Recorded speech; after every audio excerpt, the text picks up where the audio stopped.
Spoilers for Chapter 5 of... It begins with a peaceful morning. The lighting of the dawn is immediately striking, setting up the rich environments to come. Castletown has a great mix, as always, of touching character moments, silly asides, and this goddamn fight which is way too hard, okay? But we get ahead of ourselves, because is Deltarune Chapter 5 my favorite chapter of...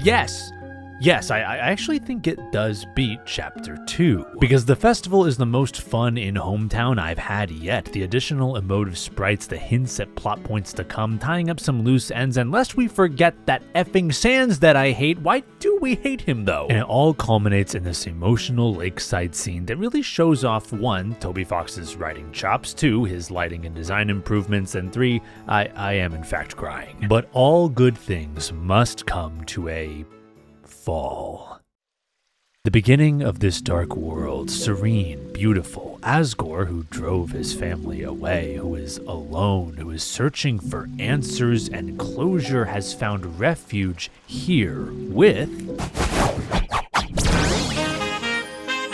Flowery is introduced with a cinematic anime cutscene that really does just set the expectations for what a Deltarune chapter can contain in Ruins. Complimentary, but what I did not expect was a bangin' remix, my man, by Insane in the Rain, Garden of Hopes and Dreams. What a lovely nostalgic way to kick things off. And from there, it is back-to-back highlights. You got Aqua in the Flowers introduction and one of the many enjoyably difficult boss fights to come. A sudden switch up to a 2D game where my Hollow Knight Silksong hours are being put to good use. What a change of pace that always makes moving around the environments and figuring out where things are gonna switch around so much more enjoyable and engaging. And the floaty, detailed animations on our heroes, the way their wind affects them later on, it's not just good sprite work and dialogue boxes, of which there are many awesome examples. It's the additional polish in between that really makes this chapter the most cinematic and enjoyable to just behold. Which would fall flat if the story and writing did, but in my mind, it does not. Chris and the player remaining at odds and kind of working against and with and against each other as time goes on in the normal route is a great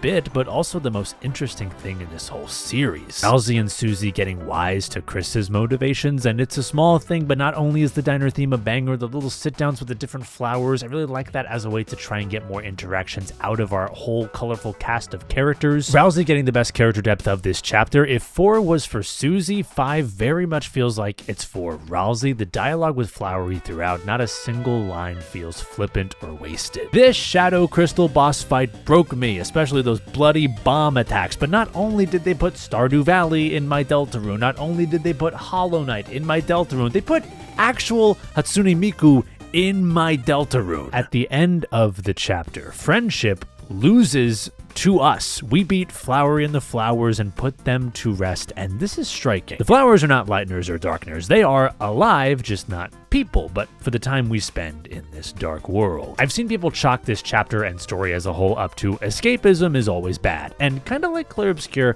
I think that is the most basic service level take possible here. I have other thoughts that are beyond the scope of this video, but I point to the exchange between Flowery and Ralsei at the end when Flowery has taken on the Roaring Knight, what a sequence that was by the way, as holding the main engaging themes of this story, identity and duty and responsibility. Chapter 2 remains the funniest one. Queen and Birdly have yet to be beat in that regard, but what I got from this chapter was not just the best presentation and narrative momentum and gameplay by a country mile. It's the best Deltarune has been in exploring its own theme. Susie's home right now is Castletown. The danger of that is obvious, but so is all of Chris's, not necessarily ours, actions and motivations. Ralsei's efforts to try and avoid the roaring but holding back in some ways is not ideal. Asgore turns a new leaf at the end and goes forward with renewed purpose, and Asgore has always been the butt of the joke, right? But in this chapter, I think he's presented perfectly. The aura isn't just back, the nuance of him is too, and that is great. What I'm trying to say is Deltarune Chapter 5 does not have my favorite Deltarune singular boss fight or music or moment or writing or anything like that